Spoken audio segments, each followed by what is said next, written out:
मेरे के drama centre channel में आपका स्वागत है। अब हम समझा सकते हैं। डेस्टिन विद यू का एपिसोड 2 वहीं से शुरू होता है जहां हमने सिन यू को सिटी हॉल के बाहर दिखाने और हॉन जो से मिलने के साथ छोड़ा था। वह उसे कार्यालय के बाहर रोता हुआ पाता है और उसे बताता है कि उसके पास जादूगर से उसके लिए एक उपहार है। सिन यू लकड़ी का बक्सा हॉन जो को देता है। हॉन जो बातचीत से भ्रमित हो जाती है और उसे अपने साथ घर वापस ले जाती है।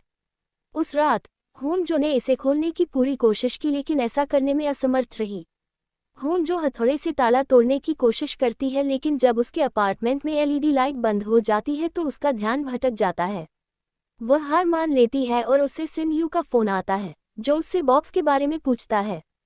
हॉन जो उसे बताती है कि वह इसे खोलने में सक्षम नहीं है, चाहे वह कितनी भी कोशिश कर ले।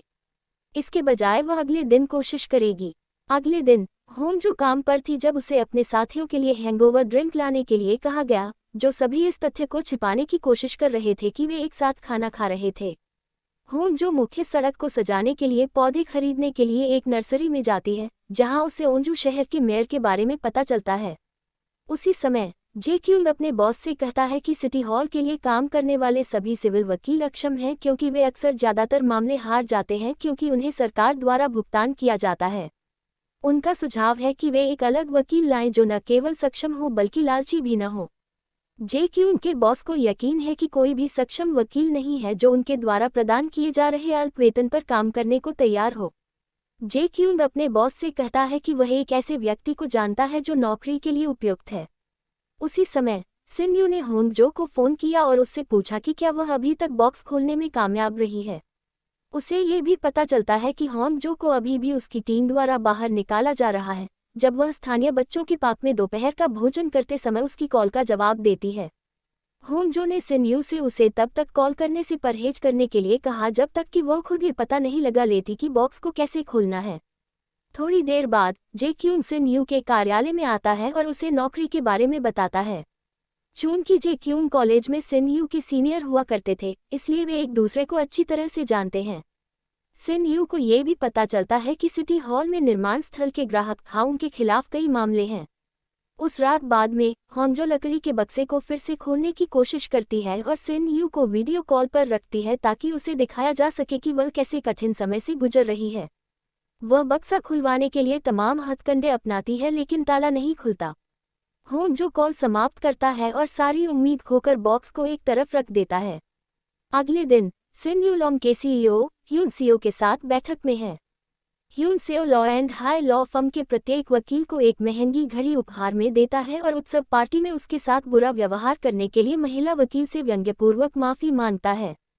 उनका दावा है कि लॉ फर्म का सबसे बड़ा ग्राहक होने के बावजूद उन्हें सिन यू के कारण माफी मांगने के लिए मजबूर किया जा रहा है। बाहर जाते समय ह्यून सियो ने सिन यू को अन्य वकीलों की तरह झुकने और सम्मान दिखाने के लिए कहा लेकिन सिन यू ने ऐसा करने से इनकार कर दिया। इसके बजाय वह अपना त्यागपत्र सौंपता है और अपने बॉस से अपने सबसे बड़े ग्राहक और सिन यू जैसे एक साधारण वकील के बीच चयन करने के लिए कहता है। उस रात हॉन जो ने अपनी टूटी हुई एलईडी लाइट को अकेले ही ठीक करने का फैसला किया और कुर्सी से गिरकर खुद को घायल कर लिया। वह चाहती है कि जे क्यूंग उसकी देखभाल के लिए वहां मौजूद रहे। हालांकि वह तब हैरान रह जाती है जब उसे पता चलता है कि लकड़ी का बक्सा चमत्कारिक ढंग से खुल गया है।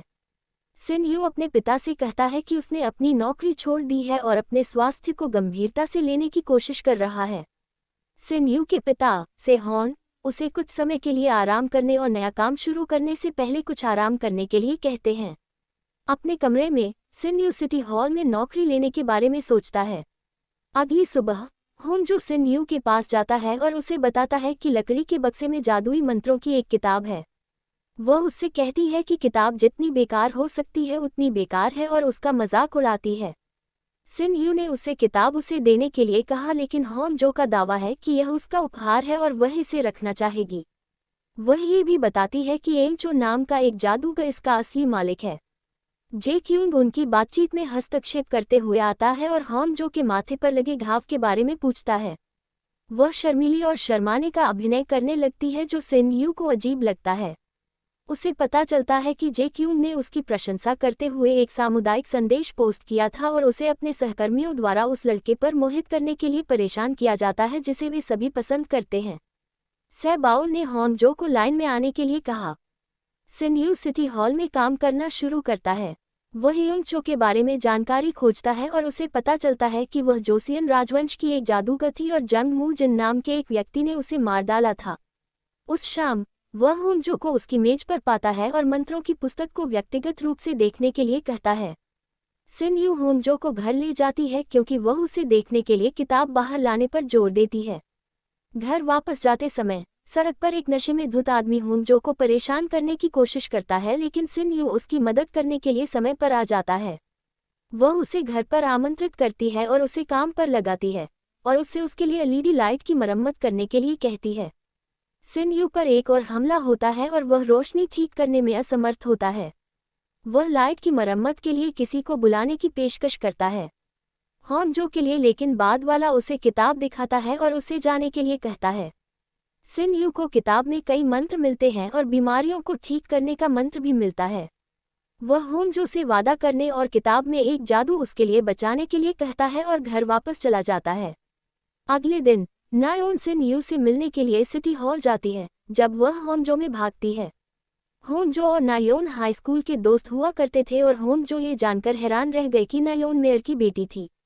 नायोन अपनी पिछली गलती के लिए माफी मांगती है और दावा करती है कि जो कुछ हुआ उसका परिणाम उसे भी भुगतना पड़ा। सिन यू बातचीत में बाधा डालता है और मानता है कि हॉन जो बिना किसी कारण के नायोन के प्रति बुरा व्यवहार कर रहा है। उनका कहना है कि उनका असभ्य रवैया ही एक कारण था कि हॉन जो के साथ एक बहिष्कृत जैसा व्यवहार किया गया। कार में नायोन ने सिन यू को बताया कि वह हाई स्कूल में हॉन जो के साथ पढ़ती थी और आगे कहती है कि गरीब होने के कारण उसे धमकाया जाता था। उसने हॉन जो से दोस्ती कर ली, लेकिन हॉन जो का दावा है कि हॉन जो उसके साथ बहुत बुरा व्यवहार करता था। नायोन ने आगे कहा कि वह पहले से ही घर की चीजों के कारण कठिन समय से गुजर रही थी और दावा करती है कि हॉन जो के व्यवहार ने उसकी परेशानियों को और बढ़ा दिया है। उस दिन हॉन जो उस स्थान पर दिखाई देती है जहां उसके सहकर्मी घूम रहे होते हैं। वह खुद को समूह में शामिल करती है और अपने सहकर्मियों से उसे उनके साथ घूमने की अनुमति देने के लिए कहती है। जे क्यूंग उसी रेस्तरां में सिन यू और सिटी हॉल में काम करने वाले दूसरे वकील के साथ आता है। वे हॉन जो और उसके सहयोगियों के साथ कुछ पे साझा करने के बाद खुद को माफ कर देते हैं। जैसे ही वह घर वापस लौटती है, हॉन जो की मुलाकात जे क्यूंग से होती है, जो उसे बचाने की कोशिश में उसे बर्बाद करने के बाद उसे एक नई पोशाक देता है। हॉन जो इस भाव से प्रभावित हो जाती है और अंततः उसके प्रति अपनी भावनाओं को स्वीकार कर लेती है। जे क्यूंग हॉन जो से कहता है कि वह उसे वैसे ही पसंद करता है जैसे वह किसी और को पसंद करता है और उसके मन में उसके लिए कोई रोमांटिक भावना नहीं है। हॉन जो अस्वीकृति से निराश है। सिन यू उसे वहां पाता है और उस पर अपने दोस्त के बॉयफ्रेंड को चुराने का आरोप लगाता है। वह सिन यू पर आरोप लगाता है कि वह हर उस लड़के के लिए भावनाओं को पकड़ लेती है जो उसके प्रति दयालु है और उसका मजाक उड़ाता है। हॉन जो और सिन यू तब बहस करते हैं जब वह उसे बताती है कि वह उसके बारे में कुछ भी जाने बिना धारणाएं बना रहा है। अगले दिन हॉन जो को काम पर शर्मिंदा होना पड़ता है जब उसका जे क्यूंग को प्रपोज करने और उसके द्वारा अस्वीकार किए जाने का एक वीडियो वायरल हो जाता है। वह वीडियो लीक करने के लिए सिन यू को दोषी ठहराती है, लेकिन उसका दावा है कि जिस एंगल से इसे लिया गया था उससे साबित होता है कि यह वह नहीं था। वह शर्मिंदा होती है और शाम अकेले ही शराब पीकर घर वापस चली जाती है। घर पहुंचने पर हॉन जो को अपनी मकान मालकिन से किराने के सामान का एक डिब्बा मिलता है, जो अब एक खेत में काम करती है। उसे बकरी के दूध की एक बोतल मिलती है और याद आता है कि स्पेल बुक में प्रेम मंत्र में बकरी के दूध को एक सामग्री के रूप में सूचीबद्ध किया गया था। वह जे क्यूंग पर जादू करने का फैसला करती है और अनुष्ठान के लिए हनबॉक पहनती है। घर वापस लौटते समय सिन यू को एक और हमले का सामना करना पड़ता है, जहां रेड हैंड उसे नियंत्रित करने की कोशिश करने लगता है। सिन यू अपना संतुलन खो देता है और अपनी कार को हॉन जो द्वारा सड़क पर लगाए गए पौधों से टकरा देता है। एपिसोड का अंत हॉन जो द्वारा जे क्यूंग को अपने प्यार में फंसाने का जादू खत्म करने के साथ होता है। डेस्टिनेशन विद यू देखने के लिए धन्यवाद। अगर आपको यह वीडियो पसंद आए तो कृपया मुझे और वीडियो के लिए सब्सक्राइब करें।